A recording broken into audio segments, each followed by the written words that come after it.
Ibu Yuli Nugrahani selaku narasumber inspiratif kita pada hari ini. Beliau kebetulan bergerak langsung di bidang Forum Puspa Lampung ya Ibu. Sebelumnya, selamat pagi Ibu. Bagaimana kabarnya Bu? Kabar baik, senang ketemu. Sebelumnya kami ingin mengucapkan terima kasih karena sudah diberi kesempatan untuk bisa mengobrol santai dengan Ibu di kediaman Ibu ini. Oke Bu, kita langsung tanya-tanya aja ya Bu.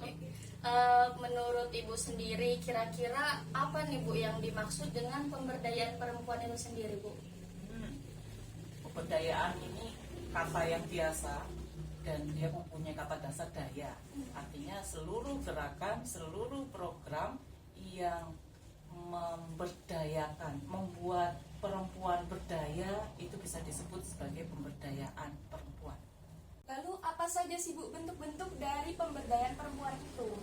Karena kita mau mengarah pada perempuan berdaya, maka yang paling utama dari pemberdayaan adalah membantu perempuan untuk mengetahui apa kekuatan yang mereka miliki, apa kebutuhan yang mereka punyai.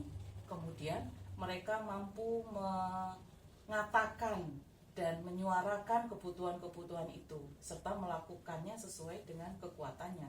Nah, bentuknya karena kita mau mengarah pada perempuan berdaya, ya kita membantu dengan pendidikan, kita membantu dengan dukungan, karena ada banyak perempuan yang tidak punya keberanian misalnya untuk bersuara, tidak punya akses karena tidak punya informasi yang tepat misalnya ketika dia menjadi korban, atau bentuknya juga pelatihan-pelatihan seperti kami pernah buat itu pelatihan bidang ekonomi misalnya untuk kemandirian ekonomi dari para ibu di daerah-daerah tertentu.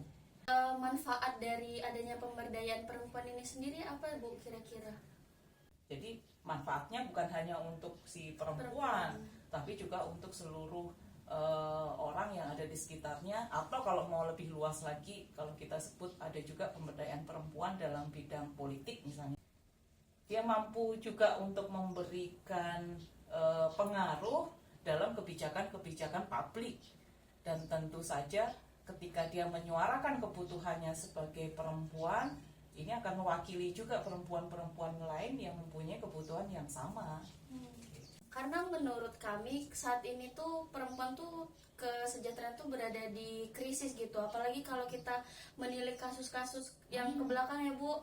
Bahkan kemarin yang baru-baru terjadi menimpa adik kita sendiri dari Provinsi Lampung juga, tepatnya di Kabupaten Lampung Utara. Adik kita masih di bawah umur Ibu. Masih usia remaja, anak SMP yang dilakukan tidak manusiawi bahkan dan digilir oleh 10 orang. Itu kira-kira Ibu bagaimana Bu menanggapi kasus-kasus yang masih marak di saat ini Bu? Dan ini sebenarnya tidak boleh dimaklumi, tidak boleh diterima. Setiap orang mempunyai hak untuk tidak menjadi korban. Maka ini yang harus disuarakan juga kepada masyarakat umum, karena ini berdampak bukan hanya pada satu waktu. Kita bisa lihat kalau misalnya yang kasus Lampung Utara ini, sebagai membayangkan anak remaja yang mengalami hal seperti itu, bagaimana dia menghadapi masa depannya. Perlu proses yang sangat lama untuk pemulihannya. Dan ini juga bukan hanya menyangkut satu orang. Kita bisa bayangkan keluarganya, bapak ibunya, atau saudara-saudaranya, atau masyarakat di sekitarnya. Terlihat bahwa saat ini Indonesia sangat memerlukan organisasi-organisasi serta wadah pemberdayaan perempuan. Maka di sini salah satunya ada Forum Puspa Lampung sendiri ya Bu. Ya, tepat sekali. Forum Puspa Lampung merupakan wadah bagi wanita Lampung untuk mengembangkan jati dirinya dan juga berkarya dan saling menguatkan. Ibu Yuli, bisakah Ibu ceritakan sedikit nih Bu ke kami tentang Forum Puspa Lampung itu sendiri Bu? Forum ini bergerak mengarah pada mengajak masyarakat secara umum untuk terlibat dalam isu-isu pemberdayaan perempuan dan perlindungan anak. Jadi cita-cita luhurnya adalah semua masyarakat cukup punya kepedulian dan kemudian melakukan sesuatu untuk mengarah pada keadilan gender maupun inklusi sosial. 3 isu utama yang digarap oleh Forum Puspa adalah akhiri kekerasan, akhiri ketidakadilan ekonomi, dan akhiri perdagangan orang. Yang semuanya kalau kita lihat saat ini untuk konteks Indonesia, korbannya itu masih perempuan dan anak. Oke Bu, untuk kegiatannya ini Ibu pernah menangani kasus apa sih di dalam Forum Puspa Lampung ini? Di Forum Puspanya sendiri sebenarnya sangat jarang menangani atau mendampingi kasus secara langsung. Tapi lembaga-lembaga yang ada di dalamnya itu bersinergi. Jadi misalnya kalau kasus tertentu dikerjakan oleh satu lembaga, maka Forum Puspa sebagai payungnya juga memberikan support ke sana. Pernah juga menangani langsung sendiri itu beberapa kali yang darurat, itu adalah kekerasan, khususnya KDRT, kekerasan dalam rumah tangga. Program yang utama malah kalau dalam Forum Puspa itu adalah pendidikan, sosialisasi, edukasi ke masyarakat luas terkait dengan penghentian kekerasan atau penghentian ketidakadilan atau ketimpangan terhadap perempuan. Misalnya yang terakhir pada tahun lalu kami melakukan 2 kegiatan di 2 kabupaten, itu disebut sebagai Desa Harmoni. Kami melibatkan masyarakat desa tersebut. Ada 2 desa waktu itu, Desa Taman Negeri di Lampung Timur, kemudian Desa Pringsewu Barat di Kabupaten Pringsewu, melibatkan masyarakat setempat untuk mensosialisasikan isu-isu kemarin itu, khususnya untuk media yang sehat tanpa kekerasan itu.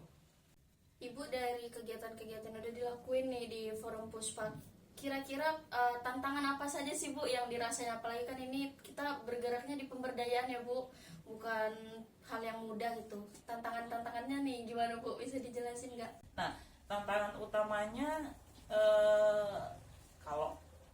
kalau saya sebagai ketua Forum Puspa itu melihat mengkontribusikan sumber daya yang ada dari tiap lembaga itu tidak mudah, apalagi Forum Puspa ini bukan lembaga yang punya uang gitu. Kami sekarang ini punya 1 kantor yang akan kami gunakan sebagai sekretariat bersama walaupun belum resmi. Nantinya akan dipusatkan di perpustakaan modern di daerah Kedumenang yang baru itu. Iya. Dan itu semoga nanti bisa membantu kami mengatasi tantangan-tantangan itu.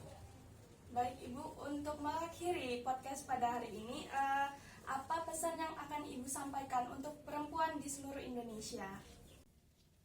Bukan hanya untuk perempuan sebenarnya, tapi seluruh masyarakat, mari stop kekerasan. Oke, demikianlah pembahasan kita mengenai krisis perlindungan di Indonesia. Krisis ini merupakan masalah kompleks yang membutuhkan solusi komprehensif dan kolaborasi dari berbagai pihak. Pemberdayaan memberikan masyarakat pengetahuan serta keterampilan dan akses untuk bisa melindungi baik perempuan serta diri mereka sendiri. Dengan memberdayakan, kita bisa tahu dan saling melindungi. Marilah kita bersama-sama berkontribusi dalam melawan kekerasan terhadap perempuan dan anak. Di Indonesia sendiri memberdayakan masyarakat sangat-sangat masih penting sekali. Maka dari itu, mari kita bersama-sama menyatukan tekad untuk saling melindungi. Kami mengucapkan Selamat Hari Perempuan Internasional. hargai perempuan, hargai kehidupan. Indonesia tanpa krisis perlindungan.